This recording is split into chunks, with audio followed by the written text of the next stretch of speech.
আসসালামু আলাইকুম। এইচএসসি 27 কি অবস্থা তোমাদের? সো প্রাপ্য ভাইয়ার ক্লাস নেওয়ার কথা ছিল, অন্তর ভাইয়ার। চলে আসছি আমি, ঠিক আছে। ইয়ে কেয়া হুয়া। সো কেমন আছে সবাই? লাস্ট ক্লাসটাও আমি নিয়েছি, আমি ভাবলাম আমি পড়াই, ঠিক আছে। কি আছে জীবনে। কেমন আছে সবাই? ওয়ালাইকুম আসসালাম। ও, তোমাদের তো পরীক্ষা চলে অনেকের, সমস্যা নাই, টেনশন নিও না।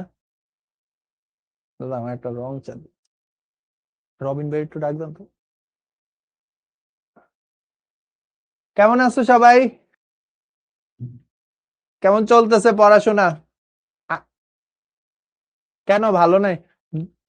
দুইটা বলতে না, দুইটা। কেমন আছো সবাই?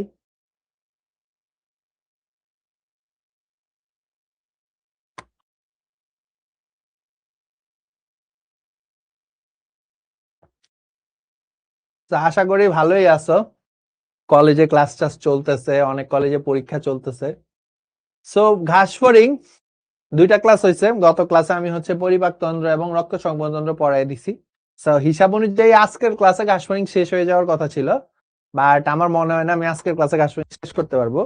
আমি এই শ্বসনতন্ত্র, রেচন, চোখ, ঠিক আছে, এই তিনটা পড়াই দিব ইনশাল্লাহ। আর বাকি যে আরো প্রজননটা বাকি থাকবে, ওইটা আমি যদি আজকে পারি দেখাই দিব, নাইলে প্রাপ্য ভাইয়া রুই মাছ যখন পড়াবে, রুই মাসের শেষে ওই যে আমাদের এক্সট্রা ক্লাস ইয়ে আছে, তখন করে দিবে, ঠিক আছে। তখন তোমাদেরকে ইয়ে করে দিবে। সো আমরা গতকাল লাস্ট ক্লাস বা ঘাসফড়িং এর একটাও ক্লাস করি নাই, এমন কেউ আছো? ভাই আমাদের ফার্স্ট সেমিস্টারের রেজাল্ট দিবে, চিন্তায় আছি। ব্যাপার নাই, চিন্তায় টেনশন করো না, সব ঠিকঠাক হয়ে যাবে গাইজ।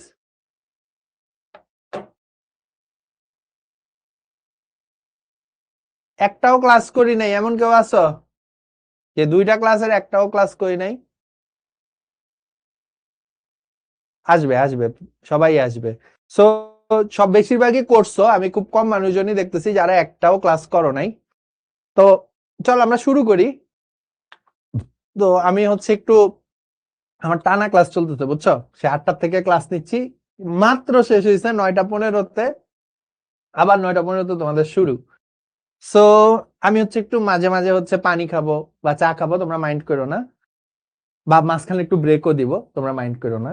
হ্যাঁ, আচ্ছা, আসো। সো আমরা আজকে শুরু করি। আমাদের আজকে অনেকগুলা টপিক। যারা আমাকে চিনো না, আমি তোমাদের তৌহিদ ভাইয়া, তোমাদের অলরেডি অনেকগুলা চ্যাপ্টার নিয়ে ফেলছি। আমি আমি আজকে প্রক্সি ক্লাস নিতে আসছি, ছোট ভাইয়ের, ঠিক আছে। আচ্ছা, খুব কমই হয় না এরকম যে ছোট ভাইয়ের কাজ বড় ভাই করে দিচ্ছে, আমাদের শিখতে হয়, ঠিক আছে। ছোট ভাইয়ের কাজ আমরা বড় ভাইরা করে দিচ্ছি। আচ্ছা, হাসান একটা কোশ্চেন বারবার করতেছে, হাসান লাস্টে কইরো, হ্যাঁ। আচ্ছা, রাফসান আরেকটা কোশ্চেন করতেছে, ওইটাও তুমি লাস্টে কইরো। আচ্ছা, আমি তোমাদের তৌহিদ ভাইয়া, পড়ালেখা করেছি ঢাকা মেডিকেল কলেজ থেকে। আমি জানি অনেকেরই স্বপ্ন ঢাকা মেডিকেল কলেজ, ডাক্তার হওয়া। সো তোমাদের সাথে কথা হবে, ঠিক আছে। আচ্ছা, আসো। সো আমরা আজকে যেটা করব সেটা আমরা একটু খাতা নিয়ে বসবো। আমরা নরমালি বই নিয়ে বসি, বাট আমরা আজকে একটু খাতা নিয়ে বসবো। আচ্ছা, মিনাজুল ভালো কমেন্ট করছে, ভাইয়া সব ক্লাস করছি, ক্লাস কোনো বাদ হয় নাই, কিন্তু পড়ি নাই নিজে কিছুই, লাভ নাই, ঠিক আছে। সব ক্লাস করছো, নিজে পড়ো নাই, এটা খুবই বাজে হবে, ঠিক আছে। নিজে পড়তে হবে, ক্লাস একটা ক্লাস নিজে পড়া, আরেকটা ক্লাস নিজে পড়া, ঠিক আছে। এইভাবে নিজে পড়বা, ক্লাসের সাথে মিলিয়ে পড়তে হবে, ক্লাসও করতে হবে, পড়তেও হবে, প্র্যাকটিস বুকও করতে হবে, সব করতে হবে, কিচ্ছু বাদ দেওয়া যাবে না, বাদ যাবে না একটি শিশু। ওকে গাইজ, ওকে, হ্যাঁ, প্যারা নাই, চিল। আচ্ছা, আসো, পড়া ছাত্রী জমে থাকুক, প্যারা নাই, চিল। আচ্ছা, শিক্ষক থেকে গিফট পায়, তোমরাও পাবা, ঠিক আছে। যেটা হবে সেটা হবে তোমাদের এই যে এই চ্যাপ্টারটা, ঠিক আছে। এই চ্যাপ্টারটা যখন শেষ হবে তখন তোমাদেরকে প্রাপ্য ভাইয়া একটা ইয়ে দিবে, কন্টেস্ট দিবে, কম্পিটিশন, কন্টেস্ট। ওই কন্টেস্টে যারা প্রথম 3 জন বা 5 জন বা প্রথম 10 জনকে শিখর পক্ষ থেকে অ্যাডমিশনের বই পাঠানো হবে, বুঝতে পারছো? শিখর পক্ষ থেকে অ্যাডমিশনের বই পাঠানো হবে। সো যে কন্টেস্টটি দেওয়া হয়, কন্টেস্টে অংশ নিবা, ঠিক আছে। আমরা আবার শিখবো জিতবোতে, শিখবো জিতবো গ্রুপে আছে মনে হয় বেশিরভাগই। আমরা এই নেক্সট উইকেই শিখবো জিতবোতে ইয়ে করব এই যে মেম্বার অ্যাড কন্টেস্ট। এখন কেউ মেম্বার অ্যাড দিও না, হ্যাঁ। নেক্সট উইকে মেম্বার অ্যাড কন্টেস্ট করব, যাই সবচেয়ে বেশি যারা মেম্বার অ্যাড করবে, ঠিক আছে, তাদের কাছে হচ্ছে অ্যাডমিশনের বই পাঠিয়ে দেওয়া হবে, অ্যাডমিশনের বই। হ্যাঁ, ব্যাগও দেওয়া হবে, ব্যাগও আছে। জানো আমরা 10,000 ব্যাগ বানাইছি, তাও হচ্ছে না। মানে 6 থেকে 10 এর জন্য 10,000 ব্যাগ বানানো হয়েছে, তাও হচ্ছে না। আরো ব্যাগ লাগবে। এত ক্রেজ ভাই, মানে মাত্র ফার্স্ট লটে 10,000 ব্যাগ গেছে, আরো ব্যাগ যাবে। আচ্ছা, তো তোমাদেরকেও দিব, সমস্যা নেই, ব্যাগ আছে, সবকিছু জানতে পারবা, প্যান নেই। তো আসো আমরা শুরু করি। প্রথমে হচ্ছে আমাদের শ্বসনতন্ত্র, হ্যাঁ। সো আমি হচ্ছে কমেন্ট অফ করে দিচ্ছি। সো কমেন্ট অফ থাকলে হচ্ছে তোমাদের মাইন্ড ফ্রেশ থাকে, তখন হচ্ছে একটু খাতা নিয়ে বসি আমরা, হ্যাঁ। আমরা সবাই হচ্ছে একটু খাতা নিয়ে বসি, খাতা নিয়ে বসি, হ্যাঁ। আচ্ছা, সবাই একটু খাতা নিয়ে বসি। হ্যাঁ, প্রাপ্য তো একটা কন্টেস্ট দিচ্ছি ঘাস ফড়িং ধরার, হ্যাঁ। তো ওইখানে থেকেও তোমাদেরকে বাসায় গিফট চলে যেতে পারে, আসো। আচ্ছা, শ্বসনতন্ত্র। সো আমাদের ক্ষেত্রে যেটা হয় সেটা কি, আমরা শ্বাস নিই, শ্বাসটা কোথায় যায়? ফুসফুসে যায়। এই যে ফুসফুস, একটা ফুসফুস, দুইটা ফুসফুস, ফুসফুসে যায়, তাই না? ফুসফুস, এই ফুসফুস থেকে তারপরে হচ্ছে অক্সিজেনটা সারা দেহে চলে যায়, কার্বন ডাই অক্সাইড ফুসফুসের মাধ্যমে বের হয়ে যায়। কিন্তু ঘাস ফড়িং বেচারা তো গরিব, গরিব মানুষ, খাইতে পায় না। সো ওর আসলে এত লাক্সারির কিছু নাই যে ওর ফুসফুস থাকবে, ফুসফুসের মধ্যে বাতাস ঢুকবে, ওই বাতাসকে আবার ছাকবে, ছেঁকে রক্তের মধ্যে দিবে। দিলেও ঘাস ফড়িং এর রক্ত তো অক্সিজেন পরিবহনই করতে পারে না। সো এই কারণে ঘাস ফড়িং এর দেহে ফুসফুস থাকে না। বা মাছরা যেমন শ্বাস নেয় ফুলকা শ্বাস, যে ওইটা তো থাকবেই না, যেহেতু ওরা ডাঙার প্রাণী। সো ঘাস ফড়িং এর দেহে যেটা থাকে, ঘাস ফড়িং এর প্রধান শ্বসন অঙ্গের নাম হচ্ছে ট্রাকিয়া। ঘাস ফড়িং এর প্রধান শ্বসন অঙ্গের নাম কি? ট্রাকিয়া। ঘাস ফড়িং এর প্রধান শ্বসন অঙ্গের নাম কি? ট্রাকিয়া, ঠিক আছে। এই ট্রাকিয়ার মাধ্যমে ঘাস ফড়িং এর সারা দেহে সরাসরি অক্সিজেন চলে যায় এবং সরাসরি অক্সিজেন কোষ থেকে বের হয়ে যায়। দেখো আমাদের ক্ষেত্রে যেমন ফার্স্টে ফুসফুসে যায়, রক্তে যায়, রক্তের মাধ্যমে সারা দেহে যায়, আবার রক্তে আসে, আবার ফুসফুসে আসে, আবার বের হয়ে যায়। ঘাস ফড়িং এর এত বেড়া নাই, ডিরেক্ট ট্রাকিয়া থেকে রক্তে, সরি ট্রাকিয়া থেকে কোষে, কোষ থেকে কার্বন ডাই অক্সাইড ট্রাকিয়াতে, ট্রাকিয়া থেকে দেহের বাইরে। সিম্পল, ঢুকলো বেরোলো। আমাদের যেমন ঢুক ঢুক, বের বের বের, ট্রাকিয়া ঢুক বের, ঢুক বের, বুঝতে পারছি? Nothing in between. সেই জন্য এটা অনেক ইজি। ঘাস ফড়িং এর শ্বসনতন্ত্র মোটামুটি ইম্পর্টেন্ট, আমি সবসময় 2 স্টার দিয়ে রাখতে বলি, সিকিউ 2 স্টার, হ্যাঁ। সো মানে মাঝে মাঝে আসে, খুবই রেয়ার। সো ঘাস ফড়িং এর শ্বসনতন্ত্র বেসিক্যালি 5টা অংশ: স্পাইরাকল, ট্রাকিয়া, ট্রাকিওল কোষ, ট্রাকিওল, বায়ুথলি, ঠিক আছে। সো আমরা একটা একটা করে কথা বলি। সো আচ্ছা, আমি লাস্ট দিন একটা ছবি দেখেছিলাম, ওই ছবিটাই আমি আজকে আবার দেখাই একটু।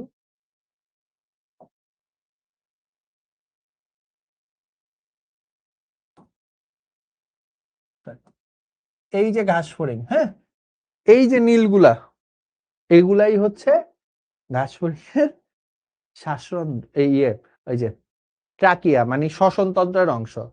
এগুলা সরাসরি ট্রাকিয়া না, এগুলো হচ্ছে বায়ুথলি। এই যে নীল কালারের লম্বা এটা দেখতেছো না, এইটাই ট্রাকিয়া।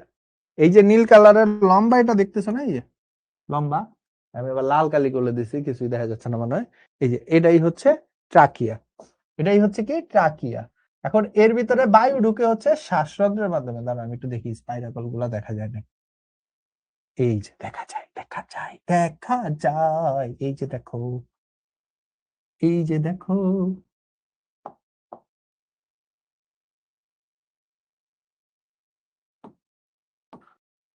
গোল গোল এগুলা দেখতে পাইতেছো?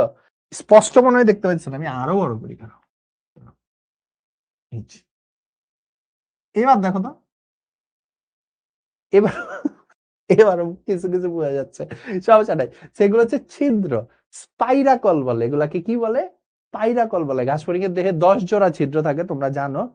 প্রথম 8 জোড়া থাকে হচ্ছে তোমার, না 2 জোড়া থাকে হচ্ছে বক্ষে, বাকি 8 জোড়া থাকে হচ্ছে উদরে। সেই স্পাইরাকলের মাধ্যমে হচ্ছে ঘাস ফড়িং শ্বাস প্রশ্বাস নেয়। প্রথম 6 জোড়ার মাধ্যমে ঘাস ফড়িং শ্বাস নেয়, বাকি 4 জোড়ার মাধ্যমে ঘাস ফড়িং শ্বাস ছেড়ে দেয়। সো এই কথাটাই হচ্ছে আমাদের এখানে লেখা আছে যে ঘাস ফড়িং এর দেহে।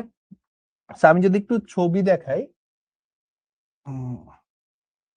সো ঘাস ফড়িং এর দেহে হয় কি, এই হচ্ছে ধরো শ্বাসরন্ধ্র, হ্যাঁ, এই হচ্ছে শ্বাসরন্ধ্র, যেটা কানেক্টেড হচ্ছে কার সাথে, এই যে ট্রাকিয়া, এই লম্বাটা হচ্ছে ট্রাকিয়া, এই ট্রাকিয়ার বাহিরে এই হচ্ছে আমার শ্বাসরন্ধ্র, ঠিক আছে, যেটাকে আমরা বলতেছি কি স্পাইরাকল, যেটাকে আমরা কি বলতেছি স্পাইরাকল। এখন এই স্পাইরাকলের মধ্যে এরকম একটা অংশ থাকে, দাঁড়া আমি অন্য কালি দিয়ে রাখি, ঠিক আছে, যেটাকে বলা হচ্ছে পেরিট্রিম।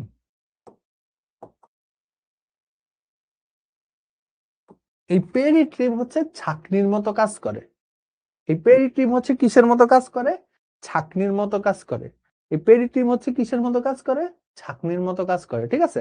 এবং এই পেরিট্রিমের মাধ্যমে এই যে দেখবা তোমরা আমাদের নাকের ভিতরে তাকালে দেখবা লোম পাওয়া যায়, কিছু লোম আছে, এই লোমগুলা কি করে, যখন আমরা শ্বাস নেই তখন হয় কি বায়ুর মধ্যে যে জীবাণু থাকে এই জীবাণুগুলাকে এই পেরিট্রিম আটকায় দেয় এই লোমগুলা। সো ঘাস ফড়িং এর স্পাইরাকলটাও হচ্ছে এরকম, যখন বাহিরের থেকে বায়ু আসতে নেয় বায়ুর মধ্যে যে ধুলাবালি জীবাণুগুলা আছে এগুলাকে এই পেরিট্রিমটা আটকে দেয়, বুঝছো।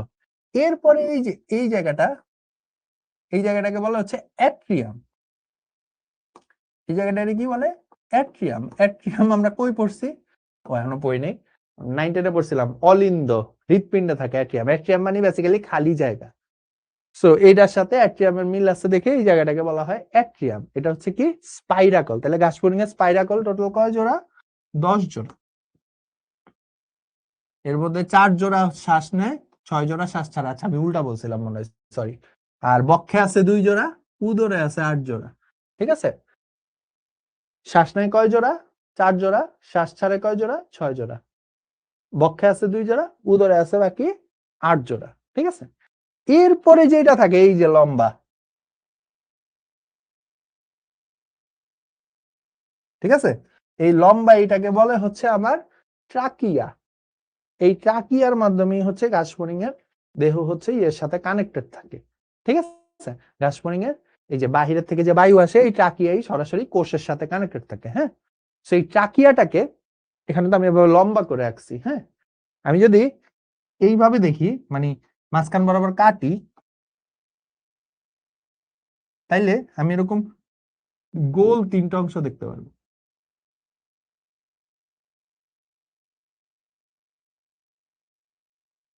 ঠিক আছে। এরকম কয়টা অংশ দেখতে পারবো, গোল 3টা অংশ দেখতে পারবো, ঠিক আছে।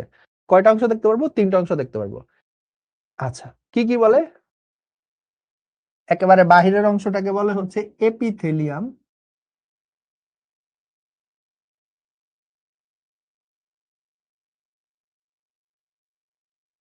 মাঝখানেরটাকে বলে হচ্ছে ইন্টিমা,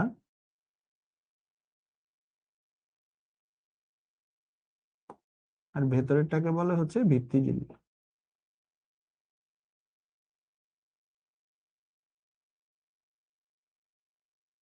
ঠিক আছে।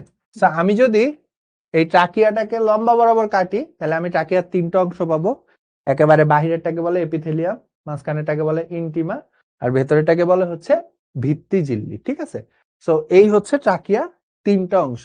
সো ঘাস ফড়িং এর দেহে নরমালি এরকম ভাবে লম্ব ভাবে হচ্ছে ট্রাকিয়া থাকে। ঘাস ফড়িং এর দেহে কি হয় নরমালি এভাবে, এই যে দেখো,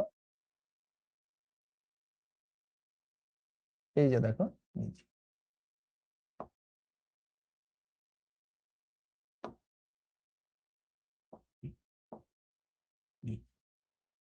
ঠিক আছে। এই যে এভাবে হচ্ছে কি লম্বা ভাবে যেটা আছে এটাই হচ্ছে ট্রাকিয়া। এভাবে যে হচ্ছে কি লম্বা ভাবে যেটা আছে এটাই হচ্ছে কি, এই যে নীল কালার দেখতেছো লম্বা, এটাই হচ্ছে ট্রাকিয়া। এগুলা কি ঘাস ফড়িং এর দৈর্ঘ্য বরাবর আছে, কি বরাবর আছে, দৈর্ঘ্য বরাবর আছে, হ্যাঁ। এই জন্য এদের নাম হচ্ছে অনুদৈর্ঘ্য ট্রাকিয়াল কাণ্ড। এদেরকে কি বলে, এদেরকে বলে হচ্ছে অনুদৈর্ঘ্য ট্রাকিয়াল কাণ্ড।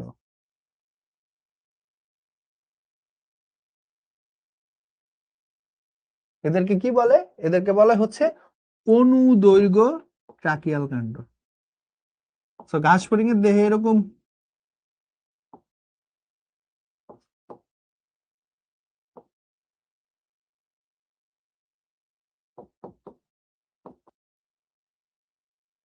ঠিক আছে, ঘাস ফড়িংয়ের দেহে এরকম টোটাল 3 জোড়া অনুদৈর্ঘ্য ট্রাকিয়াল কাণ্ড থাকে। কয় জোড়া? 3 জোড়া। ঠিক আছে, একটা হচ্ছে পিঠ বরাবর থাকে যেটাকে বলা হচ্ছে পৃষ্ঠীয় ট্রাকিয়াল অনুদৈর্ঘ্য ট্রাকিয়াল কাণ্ড। তারপরে একটা হচ্ছে তোমার সামনের দিকে থাকে, ওটাকে বলা অঙ্কীয় অনুদৈর্ঘ্য ট্রাকিয়াল কাণ্ড। আর একটা হচ্ছে দুই পাশ বরাবর থাকে, এটাকে বলা হচ্ছে পার্শ্বীয় অনুদৈর্ঘ্য ট্রাকিয়াল কাণ্ড। তাহলে একটা হচ্ছে কি অঙ্কীয়, পৃষ্ঠীয়, আর হচ্ছে পার্শ্বীয়। ঠিক আছে, সো ঘাস ফড়িং এর দেহে এই প্রত্যেকটা এক জোড়া করে থাকে, টোটাল 3 জোড়া অনুদৈর্ঘ্য ট্রাকিয়াল কাণ্ড থাকে। হ্যাঁ, এরপরে আবার লম্বা বরাবর কিছু ট্রাকিয়াল কাণ্ড থাকে, প্রস্থ বরাবর। বুঝছো, প্রস্থ বরাবর অনেকগুলা ট্রাকিয়াল কাণ্ড থাকে যাদেরকে বলা হয় অনুপ্রস্থ ট্রাকিয়াল। কয়টা থাকে? অসংখ্য।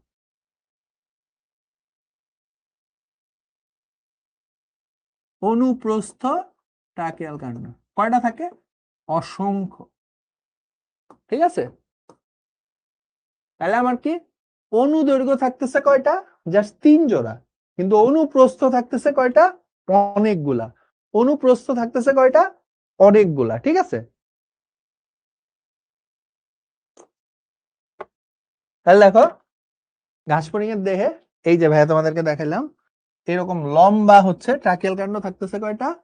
লম্বা ট্রাকিয়াল কাণ্ড থাকতেছে 3 জোড়া। হুম, তো এটা দেখো পাশ বরাবর আছে, এই জন্য এটা আমরা পার্শ্বীয় ট্রাকিয়াল কাণ্ড বলতে পারি অনুদৈর্ঘ্য। আর লম্বা বরাবর প্রস্থ বরাবর কতগুলা থাকে? অনেকগুলা, ওগুলাকে বলে অনুপ্রস্থ ট্রাকিয়াল কাণ্ড। ঠিক আছে, ওগুলাকে কি বলে?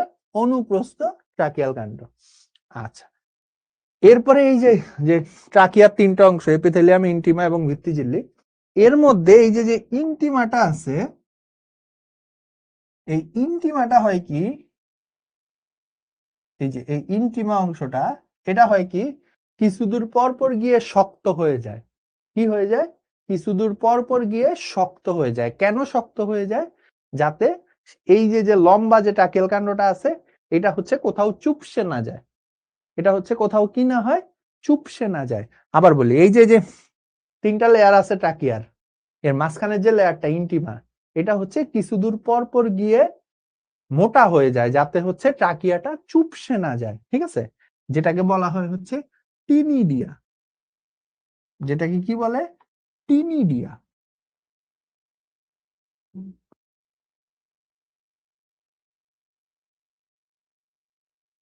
সো ট্রাকিয়াটা কি হইলে, ট্রাকিয়াটা কিছু মানে ইন্টিমা কিছুদূর পর পর গিয়ে কি হয়ে যায়? মোটা হয়ে যায়। কেন? যাতে ট্রাকিয়াটা হচ্ছে চুপসে না যায়। এই ধরনের গঠনকে কি বলে? টিনিডিয়া। এ ধরনের গঠনকে কি বলে? টিনিডিয়া। সো তাহলে আমরা যদি দেখি প্রধান শ্বসনাঙ্গ টিনিডিয়া থাকা, এরা চুপসে যায় না, যেটা বললাম 3টা অংশ, ভিত্তিঝিল্লি, ইন্টিমা, এপিথেলিয়াম। ঠিক আছে, সেই ট্রাকিয়াতে ট্রাকিওল কোষ থাকে। ঠিক আছে, এই ট্রাকিওল কোষগুলা থেকেই হচ্ছে ট্রাকিওলের সৃষ্টি। এই ট্রাকিওল কোষগুলা থেকেই হচ্ছে ট্রাকিওলের সৃষ্টি। ট্রাকিওল গুলা কেমন থাকে? এরাই গিয়ে হচ্ছে কোষের সাথে কানেক্টেড হয়। এরাই গিয়ে হচ্ছে, ধরো এরকম কোষ আছে, এই কোষের সাথে এরা গিয়ে কানেক্টেড হয়। ঠিক আছে, এটাকে বলা হচ্ছে ট্রাকিওল। এই ট্রাকিওলের কাজই হচ্ছে গ্যাসীয় আদান প্রদান, কৈশিক জালিকার মতো কাজ করে। ট্রাকিওলের কাজই হচ্ছে কি? গ্যাসীয় আদান প্রদান। ঠিক আছে, কিসের মতো কাজ করে? আমাদের দেহে যে কৈশিক জালিকা থাকে, ওই কৈশিক জালিকার মতো কাজ করে।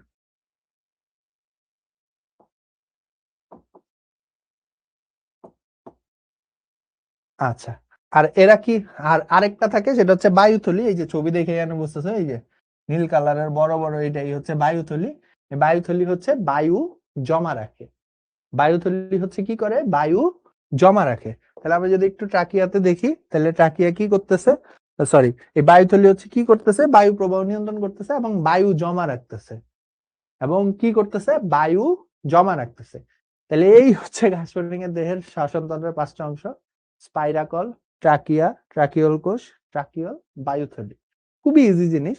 তো এবার ঘাস ফড়িং এর দেহে কিভাবে হচ্ছে যায়? ফার্স্টে বায়ু প্রবেশ করলো, অক্সিজেন। হ্যাঁ, এই যে অক্সিজেন, অক্সিজেনটা শ্বাসরন্ধ্র হয়ে, অ্যাট্রিয়াম হয়ে, ট্রাকিয়া হয়ে, ট্রাকিওল হয়ে, বায়ুথলি হয়ে কোথায় যায়? দেহকোষে চলে যায়। কোথায় চলে যায়? দেহকোষে চলে যায়। দেহকোষ থেকে তখন কে বের হয়ে আসে? কার্বন ডাই অক্সাইড ট্রাকিওল হয়ে, ট্রাকিয়া হয়ে, অ্যাট্রিয়াম হয়ে, শ্বাসরন্ধ্র হয়ে আবার বাইরে বের হয়ে যায়। কোথায় চলে যায়? বাহিরে চলে যায়। কোথায় চলে যায়? বাহিরে চলে যায়। খুব ইজি জিনিস। শ্বাসরন্ধ্র, অ্যাট্রিয়াম, ট্রাকিয়া, ট্রাকিওল, বায়ুথলি। শ্বাসরন্ধ্র, অ্যাট্রিয়াম, ট্রাকিয়া, ট্রাকিওল, বায়ুথলি। আসলে বায়ুথলিতে যায় না, মানে সব বায়ু বায়ুথলিতে যায় না, ট্রাকিওল থেকে সরাসরি কোষে চলে যায়। ওরা এখানে লিখছে, এই জন্য আমি বলছি ট্রাকিওল, বায়ুথলি। বায়ুথলি থেকে কি হচ্ছে? কোষে ঢুকতেছে carbon die oxide, tracheole, trachea, atrium, শ্বাসরন্ধ্র, বায়ু। খুবই ইজি, ঠিক আছে? এটা কি খুবই ইজি জিনিস। আচ্ছা, আসুন।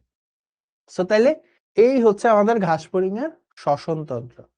আমি তোমাদেরকে হচ্ছে 2 মিনিট সময় দিচ্ছি, তোমরা এটা একটু খাতার মধ্যে লিখে রাখো। আমি জানি মনে হচ্ছে যে পারবা, একটু লিখে রাখো, জাস্ট 2 মিনিট। ঠিক আছে, 2 মিনিটের মধ্যে লিখো। 2 মিনিট সময় দিলাম।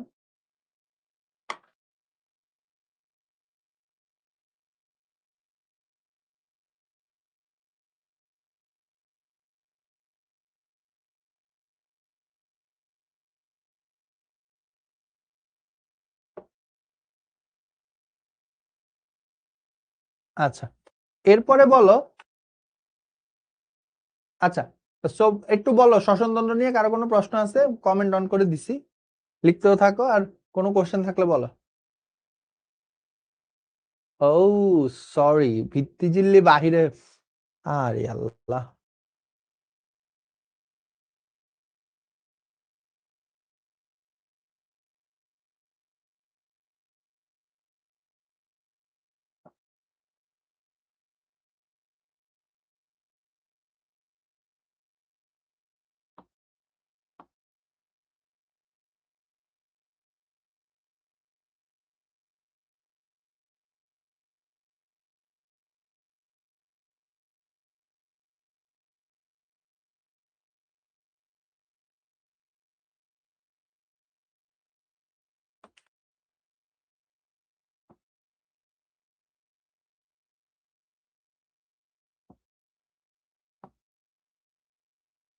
আচ্ছা, সমস্যা নেই। শোনো, আচ্ছা, অ্যাট্রিয়াম কি? অ্যাট্রিয়াম হচ্ছে ওই যে পাইরাকল দিয়ে যখন হচ্ছে বাতাস ঢুকে, বাতাস ঢুকি ট্রাকিয়ার আগে একটা ছোট্ট অংশ থাকে, ছোট্ট খালি জায়গা থাকে, ওইটাকেই হচ্ছে তোমার ইয়ে বলে, কি বলে? এই যে তোমার অ্যাট্রিয়াম বলে, হ্যাঁ। আচ্ছা, আর ট্রাকিয়াল কাণ্ড কি? ট্রাকিয়াল কাণ্ড হচ্ছে এই যে লম্বা, যেটার মাধ্যমে এই যে নীল কালারের এটা দেখো, এই যে এটা। আচ্ছা,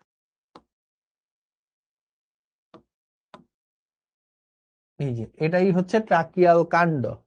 যে ট্রাকিয়াল কাণ্ডের মাধ্যমে সারা দেহে হচ্ছে তোমার সারা দেহের সাথে ট্রাকিয়াটা কানেক্ট হয়, হ্যাঁ। রক্ত থেকে কিভাবে কার্বন ডাই অক্সাইড আলাদা হয়? রক্ত আসলে ওইভাবে অত কার্বন ডাই অক্সাইড পরিবহন করে না, খুবই নগণ্য। হ্যাঁ, লিখতে দিলাম, লিখতে দিলাম। লিখো লিখো লিখো, সরি, লিখো। প্রান্তীয় থলি আর বায়ুথলি কি সেম? প্রান্তীয় থলি হচ্ছে বায়ুথলির আর কি আগের অংশ, তারপরে থেকেই বায়ুথলি শুরু হয়, না দুইটা সেম হওয়ার কথা না।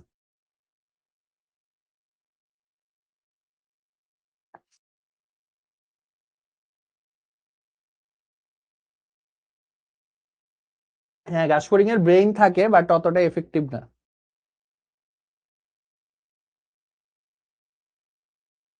এগুলা কি নোট করব? হ্যাঁ ভাইয়া, নোট করবা, লিখবা তো, লিখতে হবে। ট্রাকিওল কি? ট্রাকিওল হচ্ছে ট্রাকিয়া থেকে যে ছোট্ট অংশের সৃষ্টি হয়, ওইটাকে ট্রাকিওল বলে।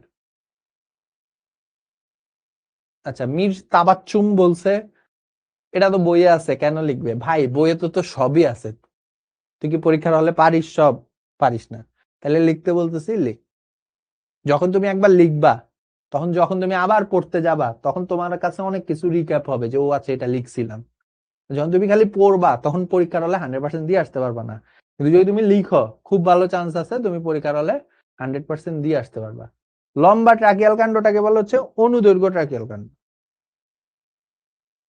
ঘাসফড়িং এর রক্ত না থাকলে কি থাকে? হিমোস, লিম্ফ, লাস্ট ক্লাসে পড়াইছিলাম।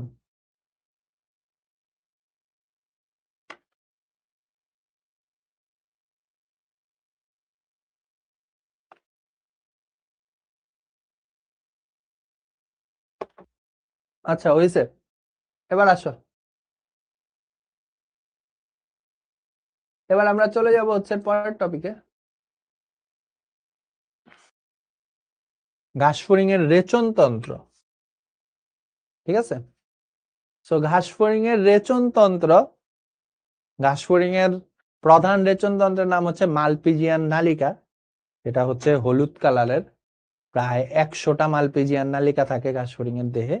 ছবি যে দেখাইছিলাম এই ছবিতে আছে। হ্যাঁ,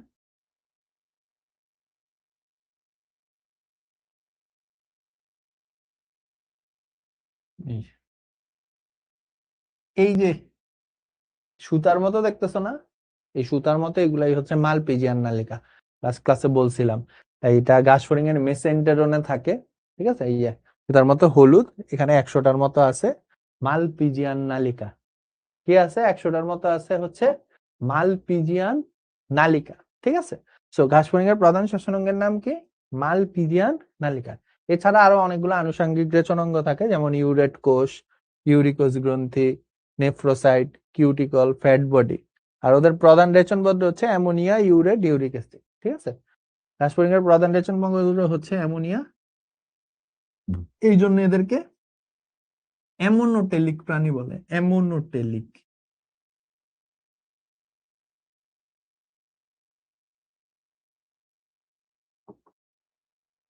ঠিক আছে, সো ঘাসফড়িং এর প্রধান শ্বসন বল, প্রধান রেচন বজ্র হচ্ছে কি? অ্যামোনিয়া। ঘাসফড়িং এর প্রধান রেচন বজ্র কি? অ্যামোনিয়া, বুঝছো? এই জন্য ঘাসফড়িং কে বলা হয় অ্যামোনোটেলিক প্রাণী। ঘাসফড়িং কে এই জন্য কি বলে? অ্যামোনোটেলিক প্রাণী। আমাদের প্রধান রেচন বজ্র হচ্ছে ইউরিয়া, এই জন্য আমাদেরকে বলে ইউরিওটেলিক প্রাণী। বুঝছো? আচ্ছা, এরপরে আসো, এই যে ঘাসফড়িং এর রেচন বজ্র, আসলে এটা কিভাবে কাজ করে আসলে একটু দেখা দিই। এই ছবিতে কটুক বুঝতেছো আমি জানি না। তো হচ্ছে এই যে এইরকম, হ্যাঁ, এই সাইড দিয়ে ওরা হচ্ছে ওই যে পৌষ্টিকতন্ত্রের সাথে কানেক্ট। এই যে দেখো, এই যে হ্যাঁ, এই যে পৌষ্টিক নালী, আর এখানে হচ্ছে এই যে হিমোসিল পরিবাহিত হচ্ছে।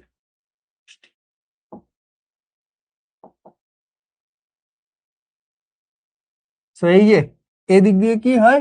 হিমোলিম্ফ যায়, এদিক দিয়ে কি হয়? হিমোলিম্ফ পরিবহন হয়। হ্যাঁ, তো এই হিমোলিম্ফ হয় কি তোমার, এই হিমোলিম্ফের থেকে কি হয়? পটাশিয়াম ইউরেট প্রবেশ করে। কি প্রবেশ করে? Potassium urate. এই পটাশিয়াম ইউরেটের সাথে থাকে হচ্ছে কার্বন ডাই অক্সাইড আর হচ্ছে পানি। হ্যাঁ, পানি। এই পটাশিয়াম ইউরেট হচ্ছে এই, আচ্ছা এটা হচ্ছে তোমার মালপিজিয়ান নালিকা। হ্যাঁ, মালপিজিয়ান নালিকা।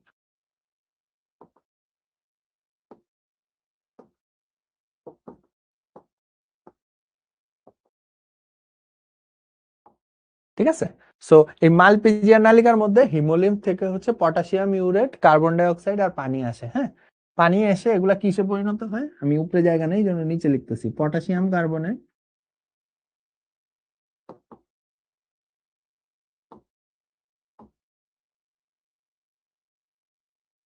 পানি। আরেকটা হয় সেটা হচ্ছে ইউরিক অ্যাসিড।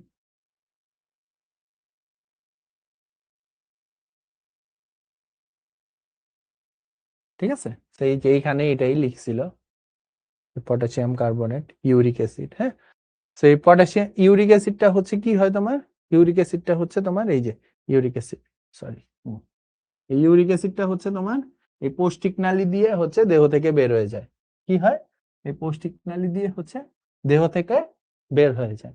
তাহলে এখানে কি হচ্ছে? খুবই ইজি জিনিস, একটু দেখো। এই যে একটা নালী, পৌষ্টিক নালী, এর পাশে থাকে হচ্ছে মালপিজিয়ান নালিকা, এই যে মালপিজিয়ান নালিকা।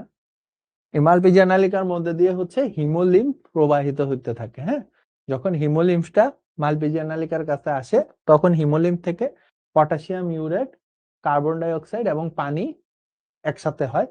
এই তিনটা বিক্রিয়া করে মালপিজিয়ান নালিকার ভিতরে পটাশিয়াম বাইকার্বনেট পটাশিয়াম বাইকার্বনেট, ঠিক আছে, এটা বাই। পটাশিয়াম বাইকার্বনেট পানি এবং ইউরিক অ্যাসিড সৃষ্টি করে। কি করে? Potassium urate carbon die oxide এবং পানির সাথে বিক্রিয়া করে পটাশিয়াম বাইকার্বনেট পানি এবং ইউরিক অ্যাসিডের সৃষ্টি করে। এই যে ইউরিক অ্যাসিড, ঠিক আছে। এই ইউরিক অ্যাসিডটা কি হয়? এই ইউরিক অ্যাসিডটা হচ্ছে কোষ্ঠিকনালীর মাধ্যমে দেহ থেকে বের হয়ে যায়। তো তোমরা যদি ওই ছবিটার দিকে একটু তাকাও, এই যে এখান দিয়ে হচ্ছে তোমার হিমোলিম্ফ যখন প্রবাহিত হয়, হ্যাঁ, তখন এই নালীগুলোর ভিতরে ওই যে বিক্রিয়াটা হয়, বিক্রিয়া হয়ে ইউরিক অ্যাসিডটা হচ্ছে নালীর ভেতরে প্রবেশ করে। ইউরিক অ্যাসিডটা কোথায় প্রবেশ করে?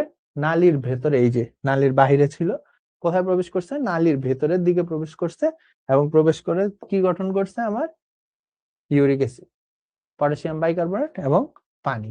এবং ইউরিক অ্যাসিডটা কি হয়? পৌষ্টিক নালীর মাধ্যমে ওইখান থেকে বের হয়ে যায়। বইয়ের মধ্যে মালপিজিয়ান নালিকার একটা প্রস্থচ্ছেদ দেওয়া আছে, এটা লাগবে না, এটা পরীক্ষায় আসে না। মালপিজিয়ান নালিকার মধ্যে হচ্ছে ব্রাশ বর্ডার থাকে, একটা লুমেন থাকে, যে লুমেনের ভিতর দিয়ে হচ্ছে তোমার হিমোলিম্ফটা পাস করে, হ্যাঁ, তখন হচ্ছে তোমার ওই ব্রাশ বর্ডারের সাহায্যে হচ্ছে ওই বিক্রিয়াটা হয়, হ্যাঁ, পটাশিয়াম ইউরিক অ্যাসিডটা হচ্ছে আলাদা হয়েছে, এটা লাগবে না, এটা আসে না পরীক্ষাতে। সো এই হচ্ছে বেসিক্যালি ঘাসফড়িং এর মালপিজিয়ান নালিকার কার্যপদ্ধতি। ঘাসফড়িং এর মালপিজিয়ান নালিকার কার্যপদ্ধতি। সো একটু লিখে রাখো, বলছি এখন থেকে আমরা ক্লাসে সব লিখে রাখার ট্রাই করব। একজন বলছে যে ভাইয়া প্রাপ্য ভাইয়া কি আর ক্লাস করবো? করবো, ও হচ্ছে একটু চিল করতে গেছে। ওকে, আসো। Potassium urate carbon die oxide এবং পানি বিক্রিয়া করতেছে, পটাশিয়াম বাইকার্বনেট পানি আর ইউরিক অ্যাসিড তৈরি করে। এর মধ্যে এই দুইটা আবার হিমোলিম্ফে চলে আসে।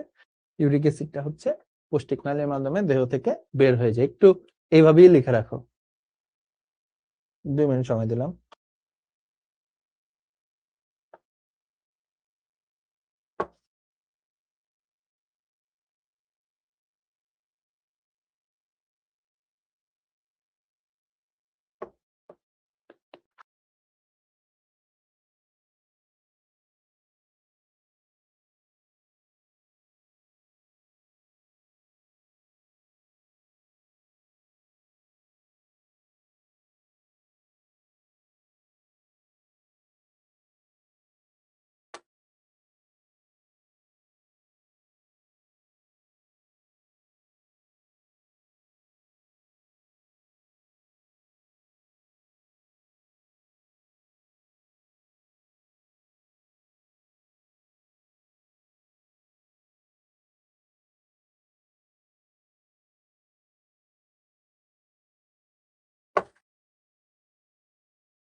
লিখছি, আই হোপ। আচ্ছা, এবার একটু দেখো ঘাসফড়িং এর রেচন তন্ত্র। আচ্ছা, সো এই যে আনুষঙ্গিক যে রেচন তন্ত্রগুলো আছে, এগুলো হচ্ছে ঘাসফড়িং এর কিছু রেচন বজ্র দেহ থেকে বের করে দেয়। তো এর মধ্যে আমি জাস্ট একটা জিনিস নিয়ে কথা বলবো, সেটা হচ্ছে ইউরিকোজ গ্রন্থি। হ্যাঁ, এই গ্রন্থিটা পুরুষ ঘাসফড়িং এর মাশরুম গ্রন্থিতে থাকে।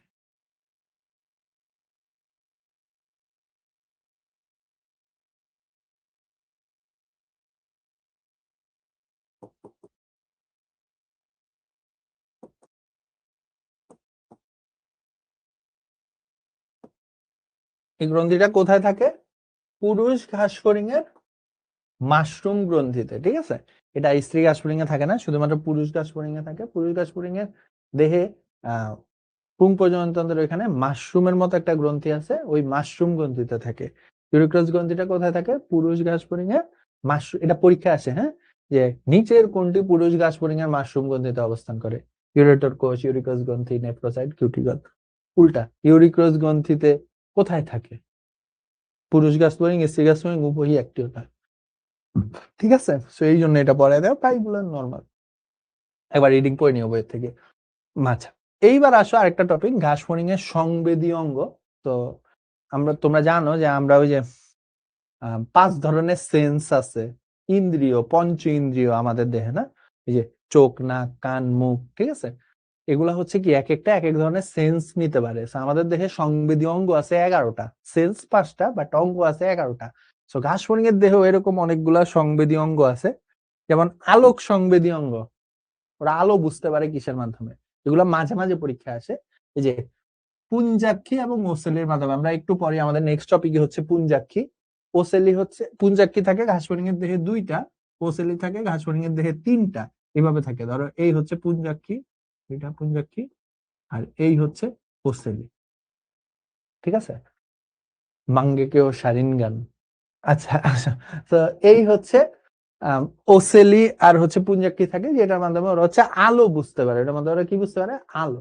এরপরে স্পর্শ সংবেদী, ওদের বিভিন্ন অঙ্গের হচ্ছে রোম থাকে, কি থাকে, বিভিন্ন অঙ্গের মধ্যে হচ্ছে রোম থাকে, ব্রিসল এবং রোম। রোম হচ্ছে আমাদের লোমের মতো, ঠিক আছে।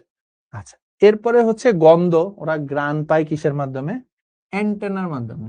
ওদের মাথার মধ্যে এক জোড়া অ্যান্টেনা থাকে, এক জোড়া, 2টা, এই 2টা অ্যান্টেনার মাধ্যমে ওরা হচ্ছে গ্রান নিতে পারে। হ্যাঁ, স্বাদ পায় কিসের মাধ্যমে, ওই যে মুখোপাঙ্গ, ম্যাক্সিলারি পাল্প এবং ল্যাবিয়াম, ম্যাক্সিলারি পাল্প এবং ল্যাবিয়ামের মাধ্যমে ওরা হচ্ছে স্বাদ নিতে পারে।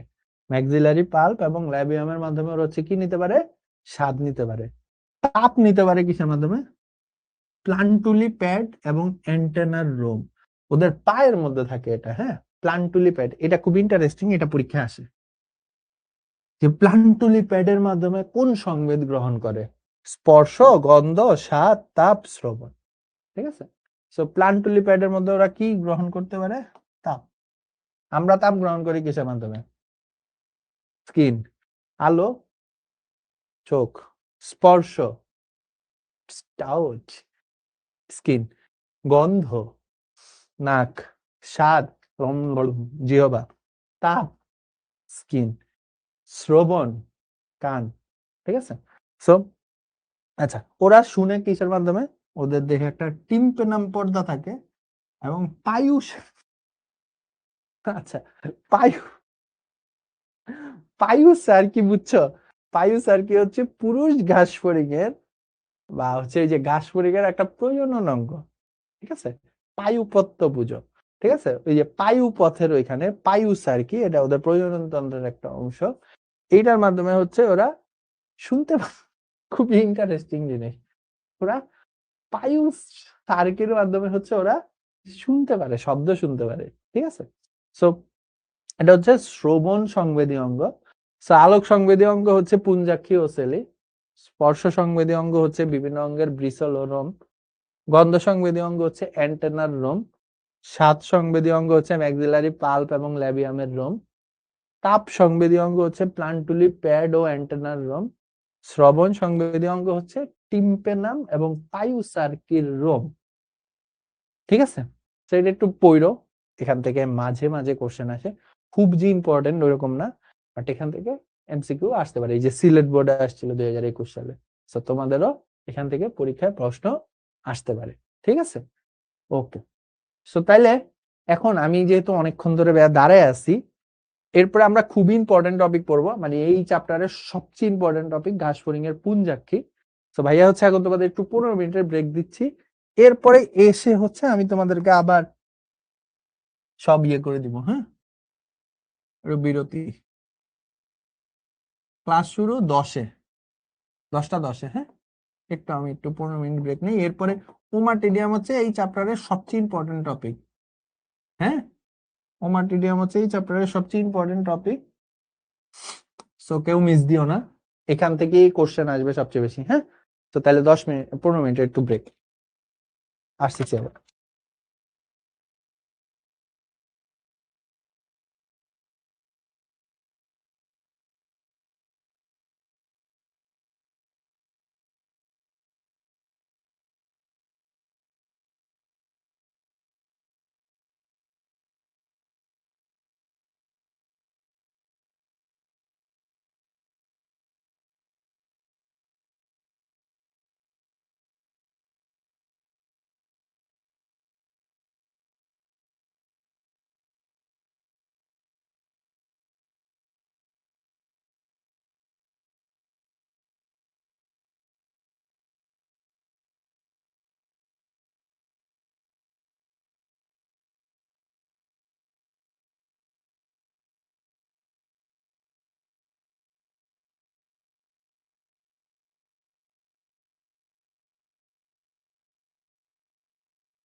আসসালামু আলাইকুম, আমরা আবার চলে আসলাম।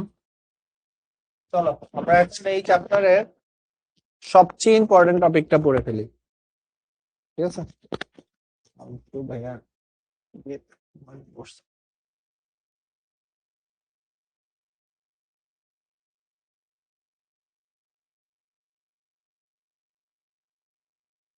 ওকে, আসো। ওকে গাইস, চলো আমরা এবার ঘাস ফড়িং এর সবচেয়ে ইম্পর্টেন্ট টপিকটা শুরু করি। কমেন্ট অফ করে দেই, আসো। আচ্ছা, আসো চলে আসি।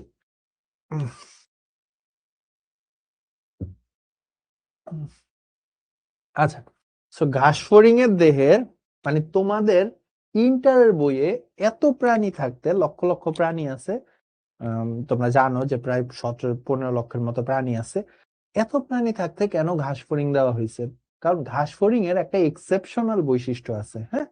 তো ঘাস ফড়িং এর এক্সেপশনাল বৈশিষ্ট্যটা কি? ঘাস ফড়িং এর এক্সেপশনাল বৈশিষ্ট্যটা হচ্ছে যে ওরা রাতের বেলা দেখতে পায়, ঠিক আছে? যেমন আমরা মানুষ, আমরা কি রাতের বেলা দেখতে পাই? তুমি বললে এই যে ভাই এখন দেখতেছি না, আলো ছাড়া কি আমরা রাতের বেলা দেখতে পাই? দেখতে পাই না। কিন্তু ঘাস ফড়িং কিন্তু ঠিকই রাতের বেলা দেখতে পায়। এবং ঘাস ফড়িং এর এই রাতের বেলা দেখার পিছনে সবচেয়ে বড় যে ভূমিকা পালন করে ওইটাকেই বলা হচ্ছে ঘাস ফড়িং এর পুঞ্জাক্ষী বা ঘাস ফড়িং এর চোখ, ঠিক আছে? বা ঘাস ফড়িং এর কি চোখ।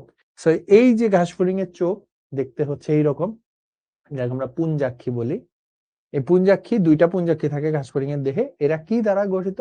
এরা হচ্ছে তোমার ওমাটিডিয়াম দ্বারা গঠিত। কি দ্বারা গঠিত? ওমাটিডিয়াম।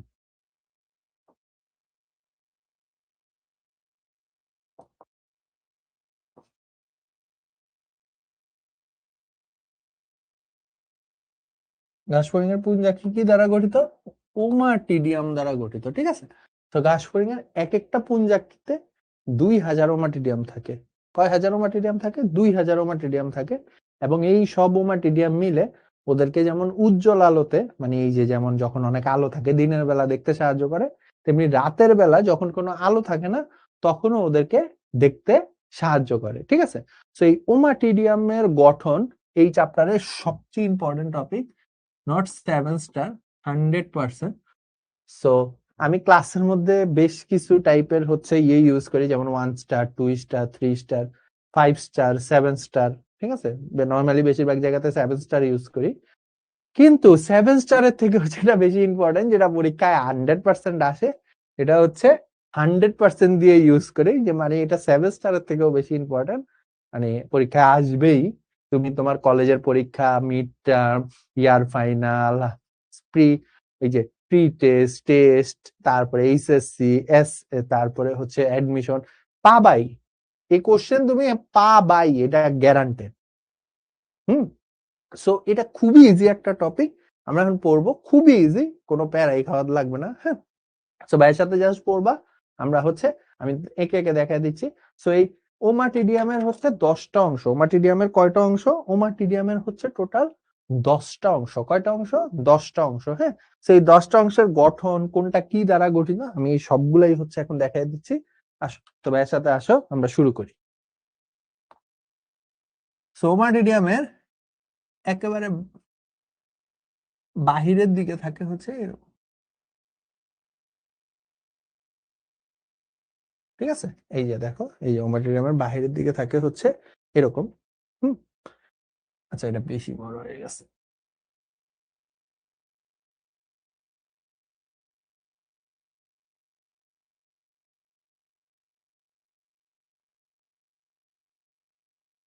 আচ্ছা, ঠিক আছে। এই যে বাহিরের দিকে এই অংশটা, আচ্ছা আমি আগে পুরো ছবিটা আঁকি, এরপর আমি বলছি।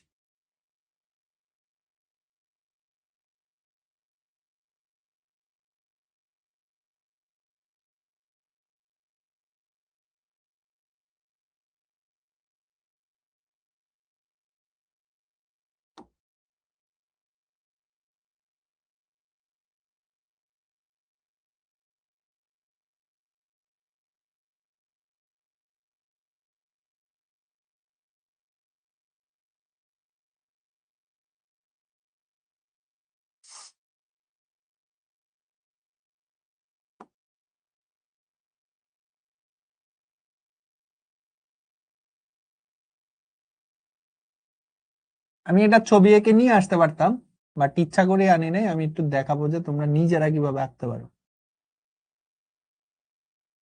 ইজি।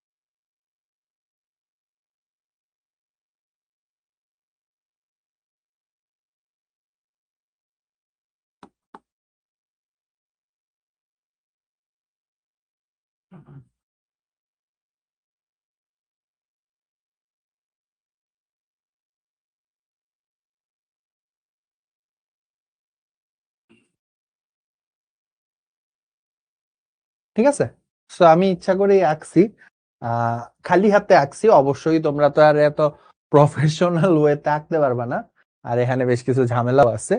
সো এই হচ্ছে ঘাস ফড়িং এর ওমাটিডিয়াম।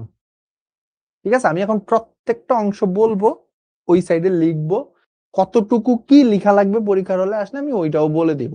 ঠিক আছে, ওইটাও লিখবা। আসো, সো এই যে একেবারে উপরের অংশ, এটাকে বলা হচ্ছে কর্নিয়া। ঠিক আছে, এটাকে কি বলে? কর্নিয়া।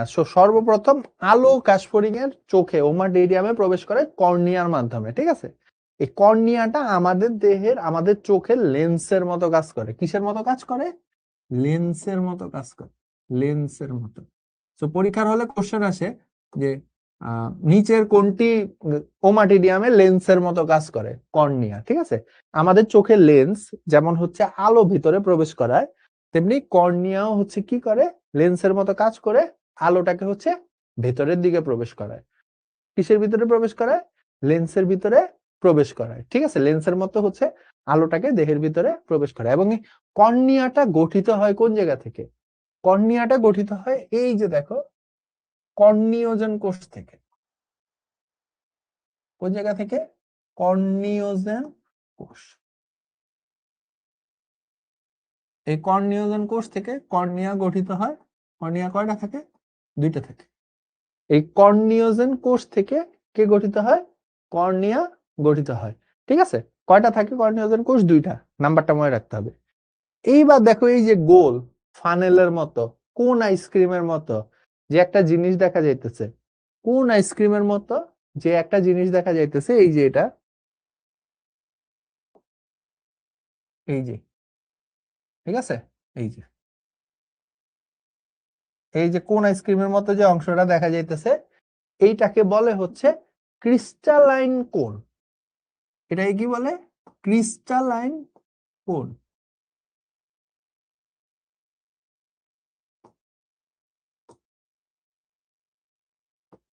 এরা কি করে? এরা হচ্ছে আলো যেই দিক বরাবরই আসুক, আলো কি এই দিক বরাবর আসতে পারে, এই দিক বরাবর আসতে পারে, এই দিক বরাবর আসতে পারে, এই দিক বরাবর আসতে পারে, এই দিক বরাবর আসতে পারে। আলো যেই দিক বরাবরই আসুক, এরা সবগুলা আলোকে এই এক জায়গা বরাবর নিয়ে আসে। এরা সবগুলা আলোকে কি বরাবর নিয়ে আসে? এই এক জায়গা বরাবর নিয়ে আসে। সো বইয়ের ভাষায় যেটা বলে, প্রতিসরণশীল অঙ্গ হিসেবে কাজ করে। প্রতিসরণশীল অঙ্গ হিসেবে আলো গ্রহণ করে। এরা কি করে? এরা হচ্ছে প্রতিসরণশীল, প্রতিসরণশীল, বানান ভুল করছি।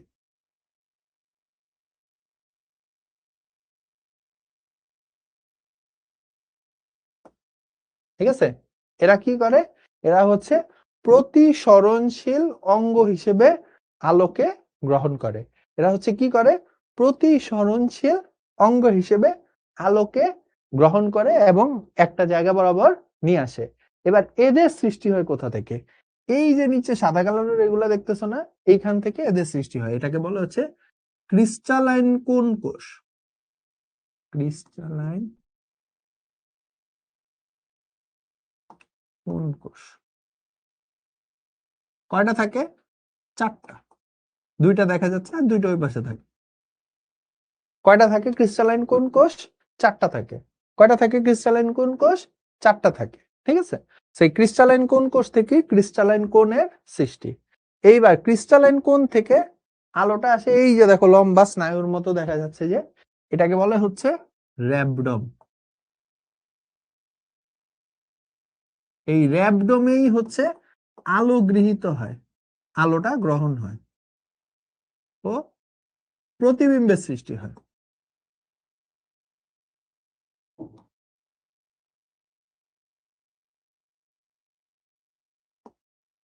ও প্রতিবিম্বের সৃষ্টি হয়। র্যাবডমে কি হয়?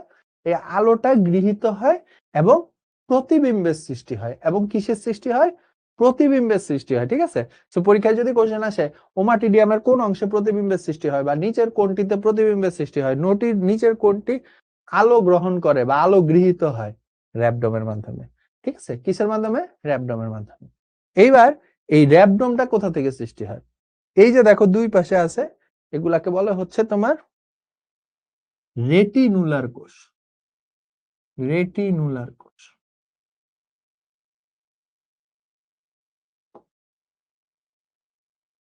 কয়টা থাকে? 7টা থেকে 8টা। কয়টা থাকে? 7টা থেকে 8টা। কি কোষ বলে এগুলাকে? রেটিনুলার কোষ। এগুলাকে কি কোষ বলে? এগুলাকে বলে হচ্ছে তোমার রেটিনুলার কোষ। কয়টা থাকে? 7টা থেকে 8টা। এবং এই রেটিনুলার কোষের ক্ষরণ থেকেই হচ্ছে আমার র্যাবডমের সৃষ্টি হয়। এরপর এই যে নিচের দিকে গোলাপি কালারের, এটাকে বলে ভিত্তি ঝিল্লি।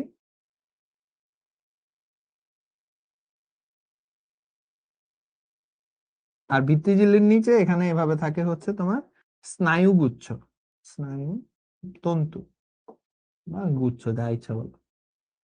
ঠিক আছে, স্নায়ুতন্তু, যেটা গিয়ে হচ্ছে ব্রেইনের মিলতে হয়। এইবার এই দেখো ক্রিস্টালাইন কোণের পাশে এবং র্যাবডমের পাশে দুইটা আবরণ আছে। এই উপরের আবরণটাকে বলে হচ্ছে আইরিশ রঞ্জক আবরণ। আইরিশ রঞ্জক আবরণ। আর নিচেরটাকে বলে হচ্ছে রেটিনাল রঞ্জক আবরণ। রেটিনাল রঞ্জক আবরণ। ঠিক আছে, তাহলে উপরেরটাকে কি বলে? আইরিশ রঞ্জক আবরণ, নিচেরটাকে বলে রেটিনাল রঞ্জক আবরণ। সাধারণ অবস্থায় এরা হচ্ছে প্রসারিত অবস্থায় থাকে এবং একজন আরেকজনের সাথে লেগে থাকে। আর রাতের বেলা অন্ধকারের সময় এরা হচ্ছে সংকুচিত অবস্থায় থাকে, ওটা নিয়ে একটু পরেই বলতেছি। তাহলে এবার একটু খাতায় ছবিটা আঁকো, তোমরা আঁকতে থাকো আর আমি হচ্ছে এটাকে একটু বলতে থাকি। সো একেবারে উপরে যেটা আছে এটা হচ্ছে কর্নিয়া। কর্নিয়া লেন্সের মতো কাজ করে, আলো গ্রহণ করে। কর্নিয়ার সৃষ্টি হয় কর্নিওজেন কোষ থেকে, দুইটা থাকে। কর্নিওজেন কোষ, আলোটা আসে কোথায়? ক্রিস্টালাইন কোণে, যারা হচ্ছে প্রতিসরণশীল অঙ্গ হিসেবে কাজ করে। প্রতিসরণশীল অঙ্গ হিসেবে কাজ করার পরে আলোটা কোথায় চলে আসে? র্যাবডম।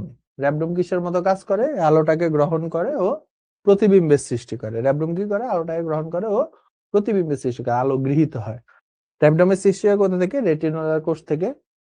ক্রিস্টালাইন কোণের সৃষ্টি হয় কোথা থেকে? ক্রিস্টালাইন কোণ কোষ থেকে, যারা থাকে 4টা। রেটিনুলার কোষ থাকে কয়টা? 7টা থেকে 8টা। এরপরে থাকে হচ্ছে ভিত্তি ঝিল্লি, আর একেবারে নিচে থাকে হচ্ছে কি স্নায়ুতন্তু। আর ক্রিস্টালাইন কোণের আবরণ হিসেবে থাকে কি আইরিশ রঞ্জক আবরণ, আর নিচে র্যাবডমের আবরণ হিসেবে থাকে কি রেটিনাল রঞ্জক আবরণ।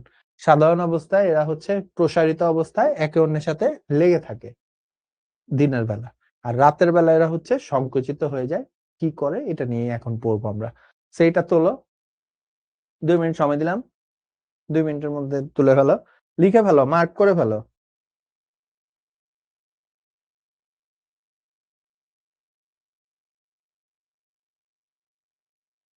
লিখে ফেলো, মার্ক করে ফেলো।